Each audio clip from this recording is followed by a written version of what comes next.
Hi there, my sister. I'm so glad that you made it to this video.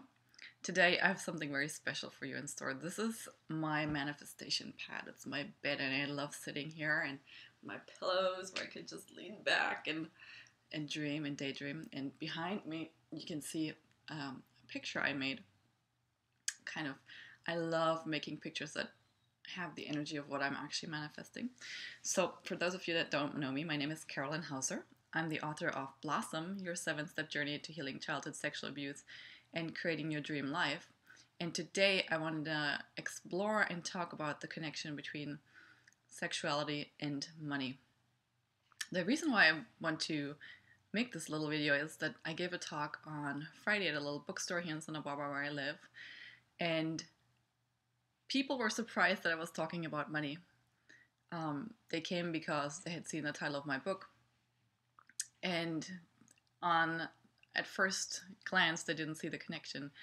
And my purpose and what I love doing is helping women get into their power so that they can actually be truly empowered and live the life that they came to live, be free to express all of who they are, and really claim the dream life. And oftentimes when other teachers or books talk about this, it's often about things like people help you manifest the dream car or the watch or whatever it is. And in my own life, actually, I have realized that my deepest desire is to have a life that is filled with pleasure and fulfillment that comes from having material things too, but it also comes from just having a really deep sensual connection to life.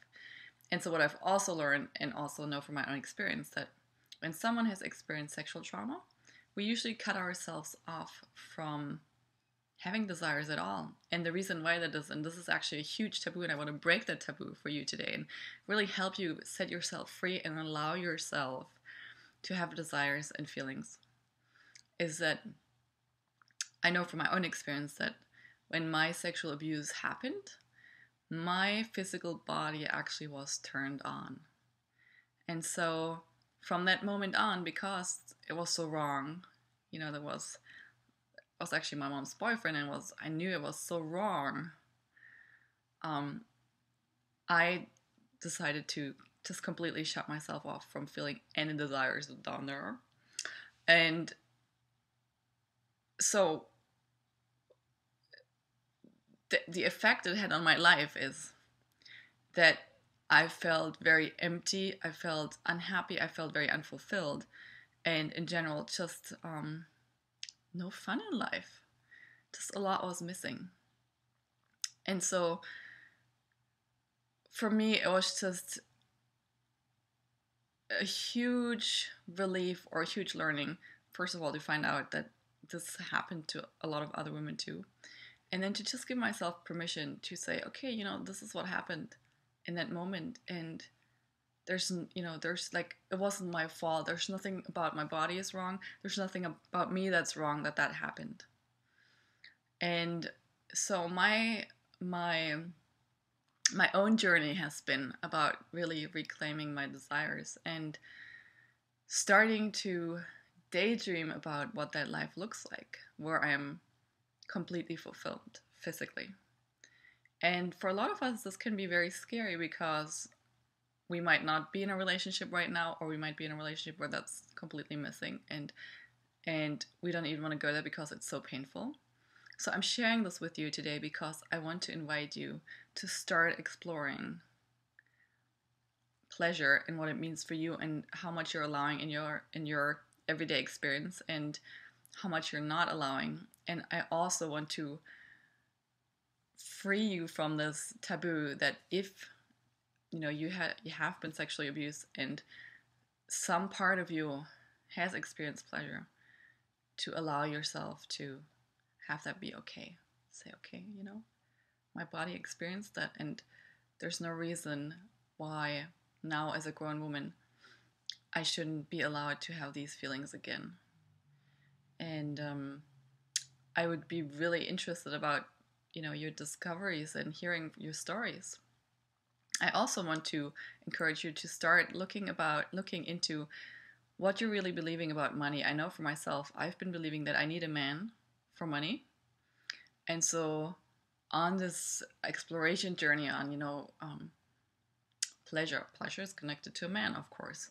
I also realized that my true soul, what I really want is to be with a man for fun. I don't want to be with a man because I need the money or I need him to make me feel like I can make money. And actually in my own marriage, how I found out about this belief was that whenever I started making money, I behaved like I didn't need a man anymore, and it created a lot of conflict. And so then I started realizing that the reason why I'm behaving that way was because I have this belief that you need a guy to survive. You need the guy for the money. And so of course we didn't have any fun, So I'm in a place in my life where I'm allowing myself to have a man just for fun, and also where I'm at a place where I know that the more I can open all my senses, be sensual, and have these desires and allow them to be fulfilled, the more money can come in. Because honestly, there never is a money problem. The only problem that we have is that we're not receiving, we're not open, we're not trusting.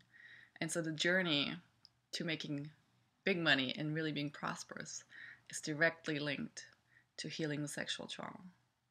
Like I said, the more you can open, the more you can trust, the more you can relax into your true feminine nature, the more beauty and the money and the support comes to you, because you're in alignment with who you truly are. So thank you for letting me share this with you. It really came from my heart, and I really needed you to hear this today, and I needed to hear it again. So just know that whenever I speak for myself as much as I speak for you. So thank you so much for listening, and if you'd like to find out more about me and my work, you can check the link on the box to the site and get more information. My love to you. Bye.